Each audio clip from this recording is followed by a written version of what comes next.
If you're in ministry right now, whether you're a priest or a youth minister or a missionary or just someone trying to serve, you probably feel it.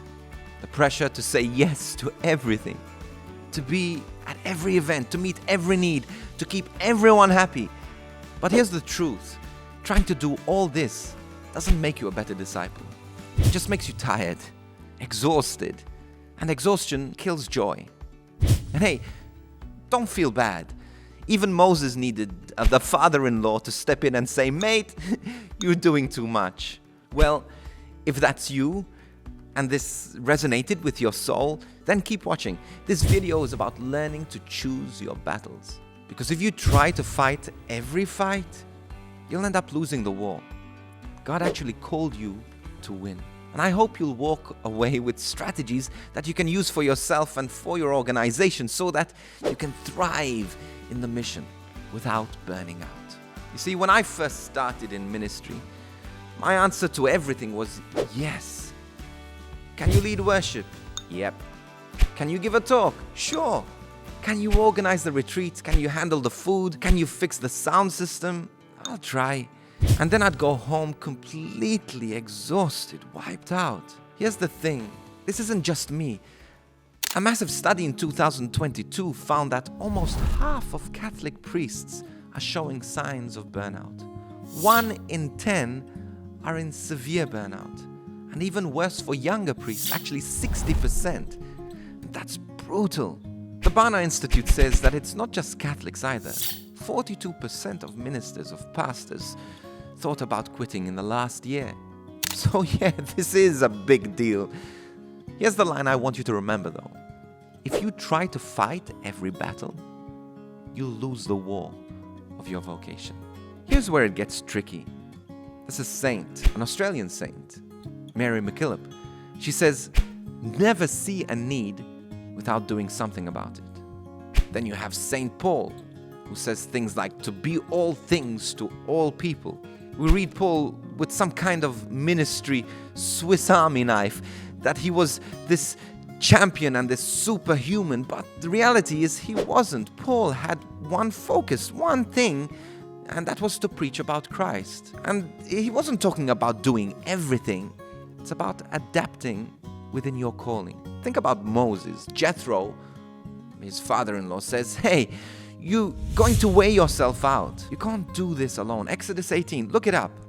On Nehemiah, when people tried to pull him away from the well, he said, "I'm doing great work. I can't come down." He said, "No." Nehemiah 6, these guys knew that if you spread yourself too thin, you'll snap. So let me say it again.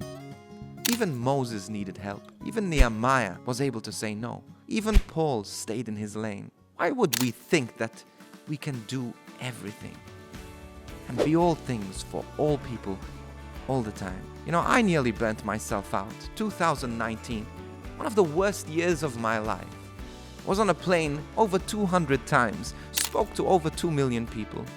I was so busy saying yes to the needs of the people around me that I didn't have time to spend time with the Lord.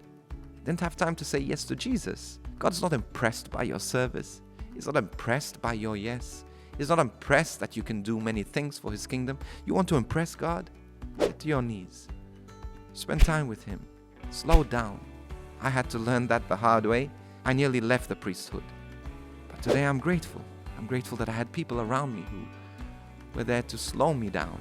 I pray that you won't reach this point that I reached, but the reality is that we are not supermen and superwomen. So let's slow down here and let's talk about ways you can protect yourself from burnout and bring joy and bring life back into your ministry. First of all, discover your charisms. Sherry Weddell calls these the spiritual gifts God gives you for the sake of others. That's what charisms are. They're not hobbies or personality quirks. They are real channels of grace. The problem is when we ignore our gifts, we burn out fast. I've seen a gifted teacher crushed under the weight of administration, or a leader drained because they're stuck running the sound system every single Sunday. It's not that those jobs don't matter, it's that they weren't theirs to carry in the first place. But when people start serving in the place where God actually gifted them to be, something shifts. So the first thing is to stop and say, God, what are my gifts? Discern that also with the people around you. This will give you energy. If you work in your charisms, if you work in your gifting, it will give you energy and not take it away. And just because something was your gift once doesn't mean it's your gift today. Figure out where God is working in your life, what your gifts are. Joy, when you step into that, the joy will come back. Second thing, focus on what matters most. Pope Francis, in Evangelii Gaudium, he says this: the church needs a fitting sense of proportion. Complicated, I know, but not everything can be top priority. Evangelization is at the heart of the church. And yes, many parishes fall into the trap of busyness, of 20 programs, of 30 events, of 50 committees, all at once. And it looks impressive on paper, it looks impressive on social media, but it is exhausting in real life. Contrast that with a parish that trims the noise and says, okay, we're going to focus on small groups, on youth evangelization. That's the kind of clarity that multiplies fruit. Families change, people encounter Christ, and the work feels lighter because it's aligned with the gospel's center of gravity. Where you go, where the Spirit is, lives are changed. Now, before we get into the last point, let me share something that you might find truly shocking. Want to hear something shocking? Every week, Icon Ministry reaches over 300,000 people online. And our team is so small, mostly in Australia with teammates in India, Indonesia, and the US. And why do we do what we do? It's because the digital world is a mission field, and people, they're hungry. You can help us keep going. Subscribe, join our virtual parish for as little as $7 a month. The link is in the description. And please pray for this mission. Thank you. The third thing, collaborate instead of compete. I think this is so important. For some reason, we have such an incredibly competitive spirit where we have to be the best at everything, that we have to provide everything. There are so many other ministries that have already done what you need to be done. There's a movement started by Father James Mallon, which is the divine renovation, and it's built on this idea that churches can't afford to act like rivals. They have to act like one body. Too often, one ministry hears about a program down the road and immediately scrambles to launch their own version. That's competition. It stretches everyone thin. It burns us out. But when collaboration happens, when one parish says, okay, we've got the musicians, you've got the teachers, let's do this together, suddenly the kingdom shines through. The load feels lighter because it's shared.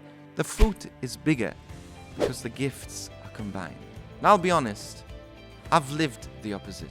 I was the yes to everything guy, thinking that busyness meant holiness. I still am tempted to think that way, but it only leaves me frustrated and questioning my call. The breakthrough is when we realize that God doesn't need me to carry every battle. He's asking me to carry my battle. When I learned that, when I learned to focus on the gift that He actually entrusted me with, the fire came back. The ministry wasn't a slow death anymore. It was life-giving. You see, the very gift that God gives us can destroy us.